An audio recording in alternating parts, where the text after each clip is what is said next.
The Galactic Alliance considered humans too aggressive for membership, too unpredictable, too dangerous. Yet when the distress signal reached Earth's monitoring stations, humanity didn't hesitate.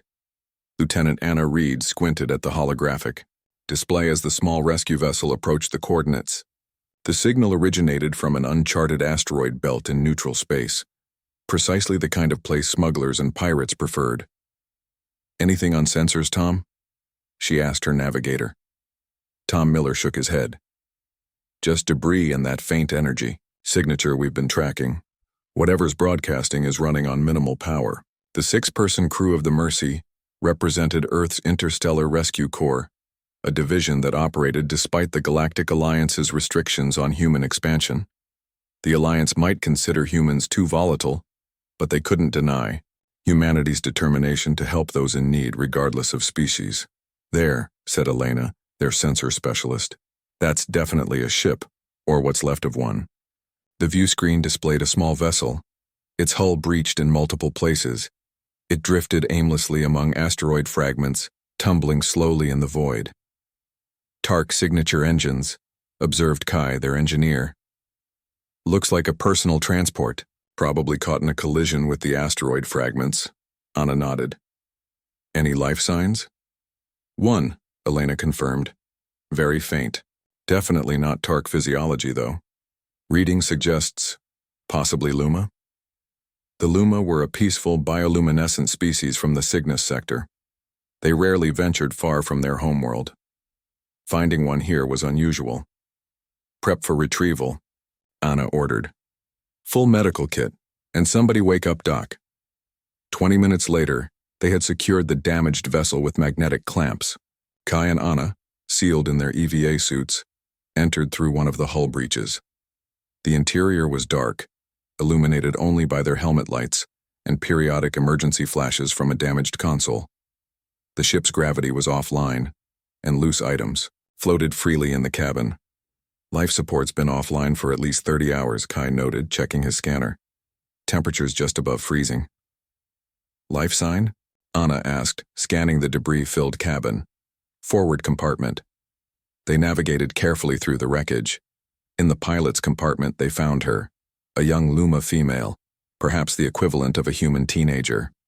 Her normally luminous skin had dimmed to a faint blue glow, indicating severe physical distress. She was restrained in a safety harness, unconscious but alive. "She's in hibernation mode," Anna realized. Their species can slow metabolic functions when threatened. "Smart kid," Kai said. "Probably saved her life." Back aboard the Mercy, the ship's doctor, Robert Jones, assessed the young Luma in the medical bay. "She's suffering from hypothermia and radiation exposure," he reported. "Some minor internal injuries, but nothing critical. The hibernation state protected her vital organs." "Can you revive her?"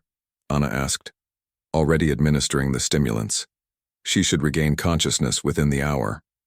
The young Luma awakened.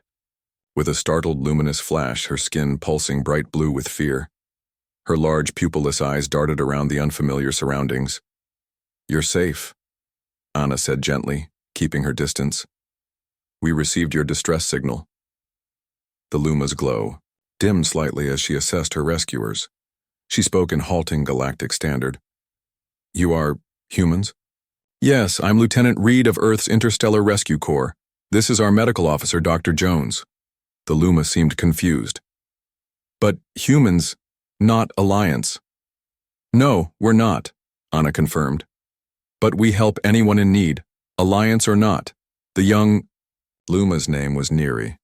She was 15 standard cycles old and had been traveling with her guardian to an educational symposium when their ship was attacked by raiders. Her guardian had hidden her aboard the escape vessel before the raiders captured him. "The raiders wanted our research," Neri explained, her luminosity fluctuating with distress.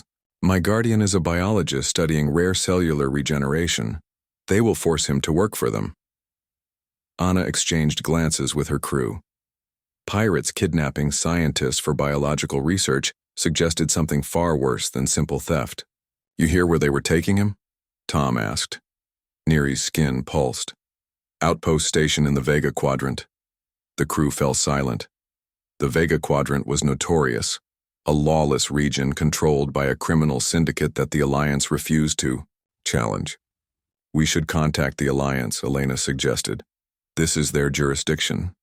They won't come, Neri said, her light dimming. They never do. My people have petitioned for protection before. Anna stood up. We'll take you to the nearest Alliance outpost. They can— Please, Neri interrupted, her skin flashing desperately. My guardian saved me. If the raiders learn what he knows, they will create weapons, biological weapons. The implications hung heavy in the air.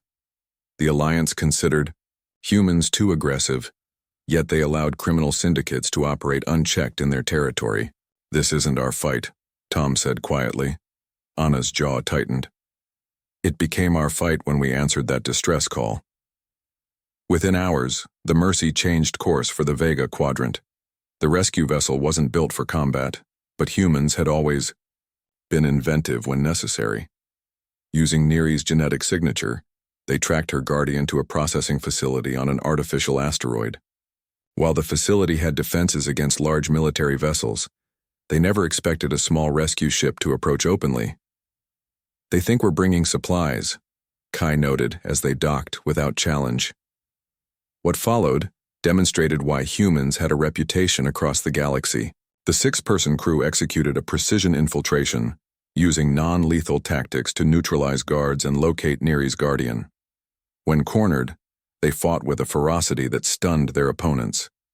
Anna herself carried the weakened Luma scientist to freedom while her crew covered their retreat, using improvised explosives to destroy the research data.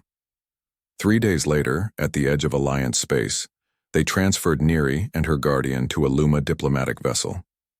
The Alliance was wrong about humans, the older Luma told Anna, his skin glowing with sincere gratitude. They call you dangerous, but they forget. Sometimes the universe needs dangerous protectors. Anna smiled. We're just doing what anyone should know, Neri said, her luminosity bright and clear. Only the fierce humans came. As the Mercy returned to Earth, Alliance communications buzzed with reports of the incident. Some officials demanded sanctions against humanity for unauthorized intervention, but among ordinary citizens across multiple worlds, a different conversation had begun, about courage, about intervention, and about whether the Alliance's fear of human unpredictability had blinded them to humanity's greatest strength, the fierce determination to help those in need, regardless of the risk. For Neri and countless others throughout the galaxy, that fierce determination made all the difference.